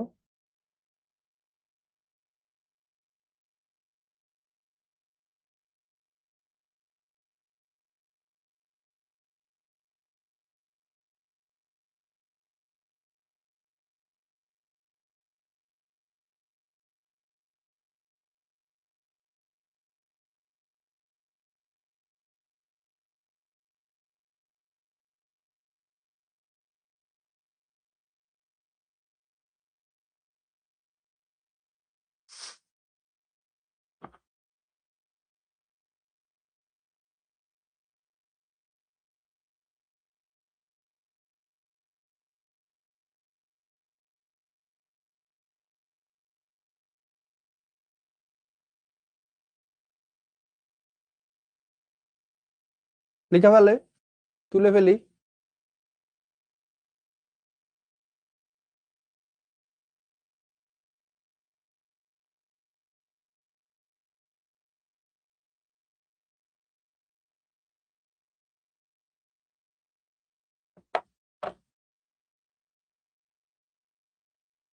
ওকে, তাইলে আই হোপ তোমরা এতক্ষণে তুলে ফেলছো, প্লাস নামের বানানো লিখে ফেলছো। সো আসো, সমস্যা নেই, এটা এরপরেও আবার একটু পরে আঁকতে হবে। সো আমি যদি এবার একটু আমাদের লেখার সাথে মিলাই, আসো, তাহলে দেখো পুঞ্জাক্ষী থাকে দুইটা, প্রত্যেকটাতে হচ্ছে 1200 থেকে 1800, 2000-এর মতো। ওমাটিডিয়ামের অংশ হচ্ছে 10টা। আসো, কর্নিয়া এই যে লেন্সের মতো কাজ করে, স্বচ্ছ উত্তল। কর্নিওজেন কোষ, যেখান থেকে কর্নিয়া সৃষ্টি হয়। ক্রিস্টালাইন কোন, ক্রিস্টালাইন কোন 4টা থাকে, এদের ক্ষরণ থেকে ক্রিস্টালাইন কোন তৈরি হয়। ক্রিস্টালাইন কোন প্রতিসরণশীল অঙ্গ হিসেবে কাজ করে, এটার কথাই আমি বলছিলাম। আচ্ছা, তারপরে দেখো আইরিশ রঞ্জক আবরণ, এরা হচ্ছে ওই যে ক্রিস্টালাইন কোণের বাহিরে আবরণ হিসেবে থাকে, ঠিক আছে। তারপরে হচ্ছে রেটিনাল রঞ্জক আবরণ, দেখো এই যে কর্নিওজেন কোষ, এখান থেকে হচ্ছে কর্নিয়া, এরা এখানে শেষ করে নেই। আইরিশ রঞ্জক আবরণ, আচ্ছা এই যে রেটিনুলার কোষ 7টা থেকে 8টা থাকে, এদের ক্ষরণ থেকে র্যাবডম গঠিত হয়। তারপরে হচ্ছে তোমার র্যাবডম, এটার মাধ্যমে আলো গৃহীত হয়। রেটিনাল রঞ্জক আবরণ, এই যে নিচের দিকে থাকে যেটা, ভিত্তিপর্দা আর স্নায়ুতন্ত্র। প্রত্যেকটার কথাই ভাইয়া বলছি, প্রত্যেকটার সাথে কি মিলছে, তাই না? ওকে, এবার আসো, এইবার আসো, এরা তো 3 মার্কে আসবে পরীক্ষাতে, যে আসলে ওমাটিডিয়ামের গঠন কি। 4 মার্কে কি আসবে, যে এরা কিভাবে দেখে। ঠিক আছে, খুবই ইজি জিনিস।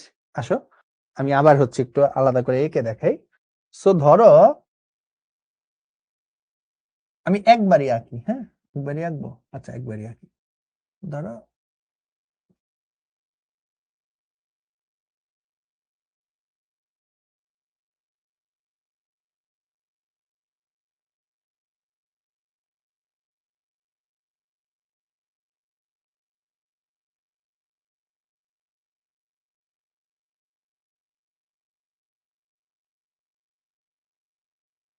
ঠিক আছে, তো এটা হচ্ছে 3টা ওমাটিডিয়াম, এই ওমাটিডিয়াম তাই গেল আবরণ। আচ্ছা, এই হচ্ছে বাইরের আবরণ, আইরিশ রঞ্জক আবরণ। আর ধরো এই হচ্ছে আমার রেটিনাল রঞ্জক আবরণ।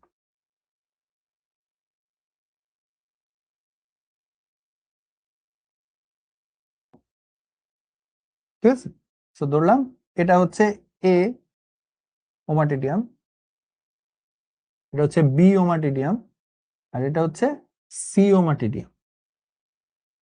সি, এর আকার একটু খারাপ হয়েছে, এক্সট্রিমলি সরি, বাট বুঝতে পারতেছো তো কি বুঝাইতে যাচ্ছি। ওকে, সো এখন যেটা হয়,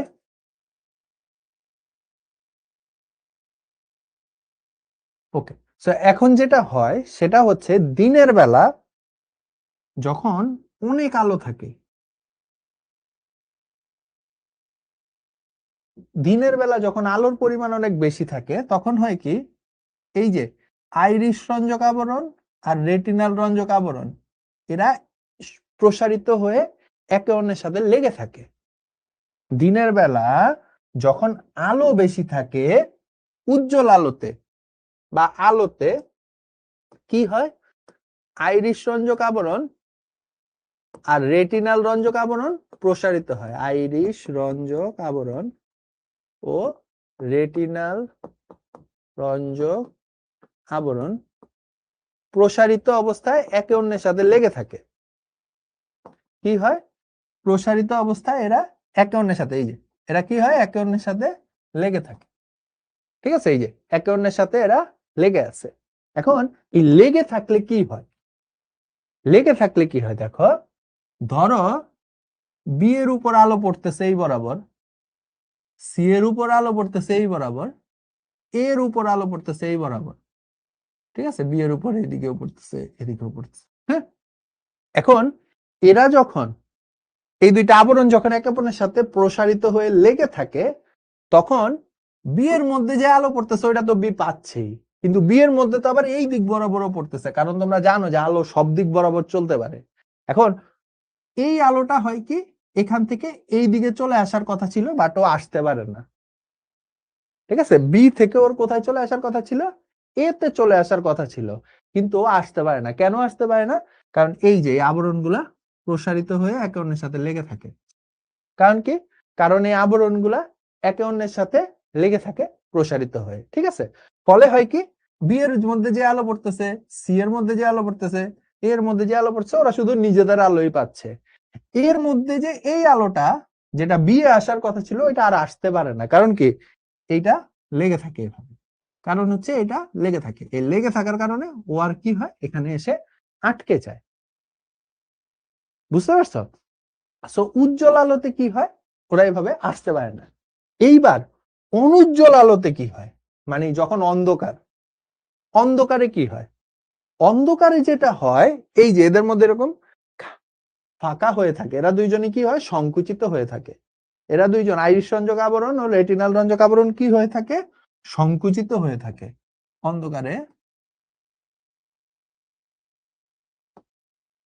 আইরিশ রঞ্জক আবরণ ও রেটিনাল রঞ্জক আবরণ সংকুচিত হয়ে থাকে। সংকুচিত, ঠিক আছে, সংকুচিত হয়ে কোথায় থাকে? এই যে, ফলে কি হয় এদের মধ্যে এরকম এই যে খালি জায়গা দেখা যায়। কি হয় এদের মধ্যে এরকম খালি জায়গা দেখা যায়, এই যে খালি জায়গা, এই যে খালি জায়গা। ঠিক আছে, তখন কি হয় এই বি এর মধ্যে তো বি এর নিজের আলো আসতেছেই। এইবার এই বি এর মধ্যে এই দুই পাশ থেকেও আলো আসে, এ আর সি এর থেকেও আলো আসে। ঠিক আছে, তখন ধরো অন্ধকারে তুমি কখনো দেখছো নাকি যদি ছবি তুলতে দাও, ছবি অনেক সময় লাগে, শাটার স্পিড অনেক স্লো হয়, তখন ছবি উঠতে অনেক সময় লাগে। কেন? কারণ ছবির যে লেন্স আছে ও করে কি আশেপাশে, মনে করো তখন নাইট মুডে ছবি তুললে দেখবে অনেক সাদা দেখা যায়, এত আলো নাই কিন্তু দেখা যায়। কেন? কারণ ওই যে আলো আসতে দিচ্ছে, এই নাইট মুডটা এক্সাক্ট আসছে হচ্ছে এখান থেকে। ও তখন কি হয় জানো, আলো অন্ধকারের মধ্যে আলো নাই বলতেছি, তারপরও তো একেবারে কিছু আলো থাকে, তাই না? একেবারে কিছু আলো থাকে, আমরা তো খালি চোখে দেখি না, বাট কিছু আলো তো থাকে। ওই আলোগুলা হয় কি, এখন যখন আলো থাকে অনেক বেশি মানে উজ্জ্বল আলোতে, তখন তো আলো অনেক বেশি আছে, তখন কি এক জায়গা থেকে আরেক জায়গায় আসার কোনো দরকার নেই। কিন্তু অন্ধকারে যখন আলো থাকেই না, তখন কি হয়, ও শুধু নিজের আলো তো পাচ্ছেই, ও আশেপাশের ওমাটিডিয়াম থেকেও ও আলো পায়। কেন আলো পায়? কারণ এই যে আইরিশ রঞ্জক আবরণ আর রেটিনাল রঞ্জক আবরণ হচ্ছে তোমার সংকুচিত অবস্থায় থাকে। আইরিশ রঞ্জক আবরণ এবং রেটিনাল রঞ্জক আবরণ সংকুচিত। তোমরা এখন বলতে পারো যে ভাইয়া এখানে যেভাবে আঁকছেন এইভাবে তো পাওয়ার কথা না, কিন্তু এটা তো থাকে হচ্ছে এইভাবে, এই এইভাবে, বুঝছো? তো এইভাবে হওয়ার কারণে হয় কি এক জায়গা থেকে আরেক জায়গায় আলো যাইতেই পারে, এবং এইভাবেই ওরা হচ্ছে অন্ধকারে দেখতে পায়। এই যে দেখো, এই যে এই যে অন্ধকারে দেখতেছে, সব থেকে সবার কাছে আলো আসতেছে, কিন্তু এখানে দেখো উজ্জ্বল আলোতে শুধু যারটা শুধু তার মধ্যেই আসতেছে, এখানে কিন্তু কানেক্টেড না। বুঝতে পারছি? সো অন্ধকারে বা যে প্রতিবিম্বের সৃষ্টি হয় একে বলে হচ্ছে তোমার সুপার পজিশন প্রতিবিম্ব। সুপার পজিশন প্রতিবিম্ব।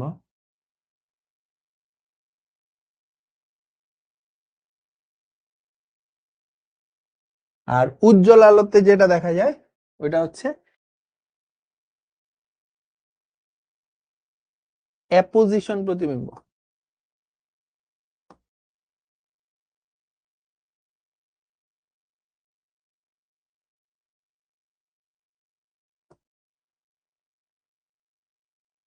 বা মোজাইক প্রতিবিম্ব বলে।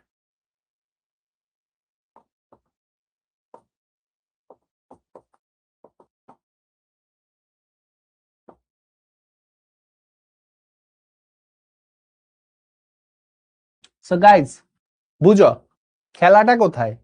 খেলাটা হচ্ছে সুপারপজিশন প্রতিবিম্বের ক্ষেত্রে এরা হচ্ছে সংকুচিত থাকে।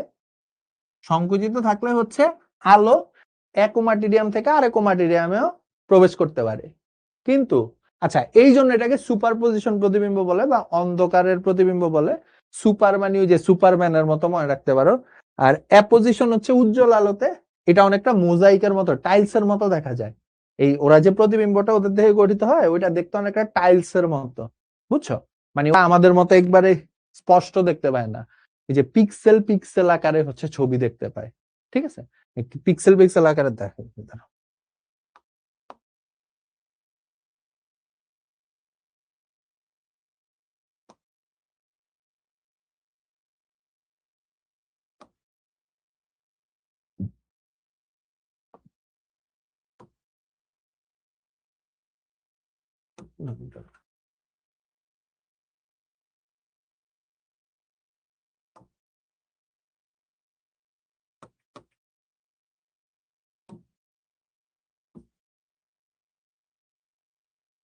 এই যে এই যে বা হচ্ছে এই যে এই যে এরকম পিক্সেল পিক্সেল আকারে দেখতে পায়, ওরা যে এক্সাক্ট দেখতে পায় এরকম না। এই ধরনের প্রতিবিম্বকে বলা হচ্ছে মোজাইক প্রতিবিম্ব। এই যে এই যে ঠিক আছে, এই যে এত চিহ্ন, এই যে এই ধরনের প্রতিবিম্বকে বলে মোজাইক প্রতিবিম্ব। হ্যাঁ, আচ্ছা। তো অ্যাপোজিশন বা মোজাইক প্রতিবিম্বের ক্ষেত্রে ওরা হচ্ছে উজ্জ্বল আলোতে কিভাবে দেখতে পায়, প্রত্যেকটা যে ইয়ে থাকে আমার ওমাটিডিয়াম থাকে, আইরিশ রঞ্জক আবরণ ও রেটিনাল রঞ্জক আবরণ প্রসারিত অবস্থায় থাকে, ওরা শুধু নিজেদের ওমাটিডিয়ামের আলোই পেয়ে থাকে প্রত্যেকটা ওমাটিডিয়াম। কিন্তু সুপারপজিশন প্রতিবিম্বের ক্ষেত্রে আইরিশ রঞ্জক আবরণ ও রেটিনাল রঞ্জক আবরণ দুইটা সংকুচিত থাকে, ফলে প্রত্যেকটা ওমাটিডিয়াম নিজের আলো ছাড়াও আশেপাশের ওমাটিডিয়াম থেকেও আলো পেয়ে থাকে এবং একটি আবছা প্রতিবিম্বের সৃষ্টি হয়। এবং একটি কিসের সৃষ্টি হয়? আবছা প্রতিবিম্বের সৃষ্টি হয়। একে সুপারপজিশন প্রতিবিম্ব বলে। একে কি প্রতিবিম্ব বলে? সুপারপজিশন প্রতিবিম্ব বলে। ঠিক আছে, খুবই ইম্পর্টেন্ট। এই ওমাটিডিয়াম পুরাটাই অনেক ইম্পর্টেন্ট। এটা 4 মার্কে আসে, আগেরটা 3 মার্কে আসে, এটা 4 মার্কে। ওইখানেও ছবি আঁকতে হবে, এখানেও ছবি আঁকতে হবে। হ্যাঁ, মাস্ট। এই যে আচ্ছা, ছবি এখানে দেওয়া হয়েছিল, আমি কি জন্য কষ্ট করে রাখছি। এই যে, ঠিক আছে। আচ্ছা, সো সুপারপজিশন স্তিমিত আলোতে সংকুচিত হয় বলছিলাম, সকল আলোক রশ্মি লাগে, সামগ্রিক বিম্বের সৃষ্টি হয়। অ্যাপোজিশন উজ্জ্বল আলোতে খণ্ডিত প্রতিবিম্বের সৃষ্টি হয়। ঠিক আছে, আচ্ছা। তাইলে এই যে দাসফড়িং এর দর্শন কৌশল অনন্য কেন, বুঝতে পারছো? I hope. কারো কোনো প্রশ্ন আছে? দাসফড়িং এর দর্শন কৌশল অনন্য কেন, বুঝতে পারছো? তাইলে ক্লিয়ার হয়েছে, ইজি জিনিস, পারবা আই হোপ। এই পরীক্ষায় আসলে পারবা গাইজ? পরীক্ষায় আসলে পারবা? চিত্র কোনটা আঁকবো? বইয়ে দেখবা খুব সুন্দর দুইটা চিত্র আছে।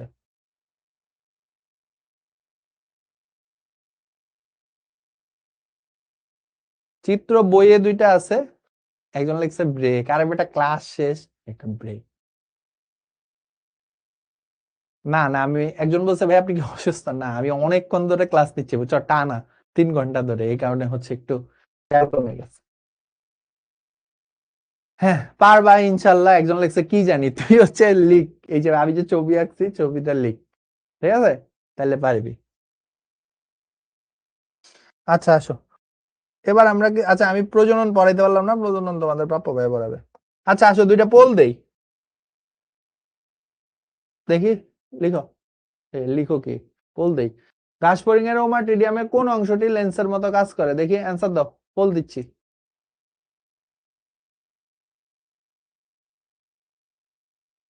পোল দিছি, অ্যান্সার দাও তো দেখি। ঘাসফড়িং এর কোন অংশটি লেন্সের মতো কাজ করে?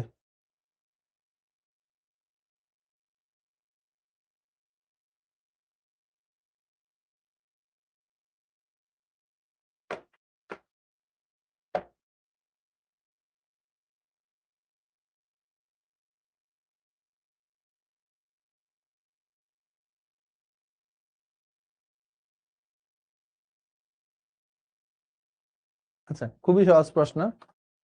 কর্নিয়া অ্যান্সার, আমি জানি তোমরা পারো। চলো দেখি। 46% সঠিক উত্তর দিছে, এতক্ষণ পড়াইলাম তাও পারলো না। ফার্স্টে সঠিক উত্তর দিচ্ছে আবির, 2 তুর্য, 3 রিদি, 4 মারুফা, 5 মিনহাজ সুলতানা রিয়া, 6 মাহফুজ, 7 হচ্ছে তাসফি, 8 আলবিন, 9 আনুভা, 10 লাবণী। তো সবাইকে অনেক অনেক অভিনন্দন। ঠিক আছে, আরেকটা বল দিব। আসো, স্পাইরাকল সংখ্যায় 10 জোড়া, প্রথম 2 জোড়া উদরীয় খণ্ডকে অবস্থিত, অ্যাট্রিয়াম গহ্বরে উন্মুক্ত। দাও, এটারও পোল দেওয়া হচ্ছে, অ্যান্সার দাও।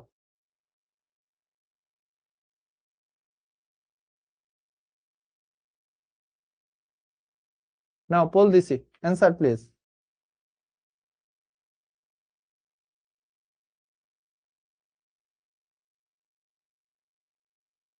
স্পাইরাকল সংখ্যায় কয় জোড়া? সংখ্যায় 10 জোড়া, 2 জোড়া উদরীয় খণ্ডকে থাকে, অ্যাট্রিয়াম গহ্বরে উন্মুক্ত।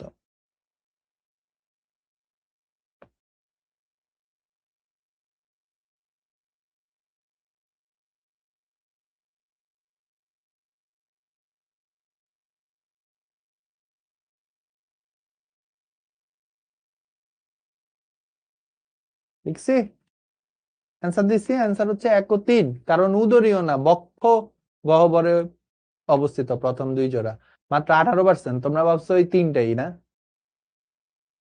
না, 2 জোড়া বক্ষ গহ্বরে অবস্থিত। আচ্ছা, কনফিউজ হয়ে গেছে, সমস্যা নেই।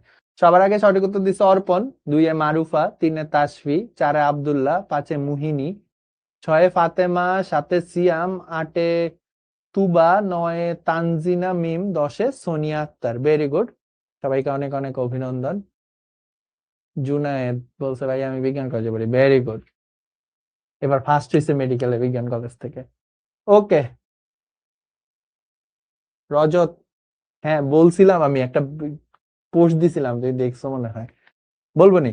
আচ্ছা, এটা বলো, মালপিজিয়ান নালী পরিপাক নালীতে উন্মুক্ত থাকে, হিমোসিল থেকে বিপাকীয় বজ্র সংগ্রহ করে, মাইক্রোবিলাই সম্মিলিতভাবে বাঁশবড়ার গঠন করে। বলো তো দেখি এটা।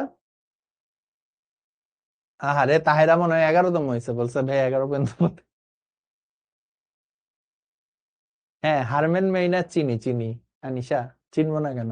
হারমেন মেইনা তো অনেক ভালো স্কুল ছিল, কলেজ যত ভালো হওয়ার কথা, স্কুল অনেক ভালো, আমি যতটুকু জানি। বলো, মালপিজিয়ান নালিকা 3টাই পরিপাক নালীতে উন্মুক্ত, হিমোসিল থেকে বিভাগীয় বজ্র সংগ্রহ করে, মাইক্রোবিলাই ব্রাশ বর্ডার গঠন করে। ওকে, সো এগুলো হচ্ছে ইম্পর্টেন্ট কোশ্চেন, মার্ক করে রাখো। ভেরি গুড, মার্ক করে রাখো বলতে স্ক্রিনশট নিয়ে নাও। আচ্ছা, এটা হচ্ছে তোমাদের বাড়ির কাজ, একটু স্ক্রিনশট নিয়ে নাও এটারও।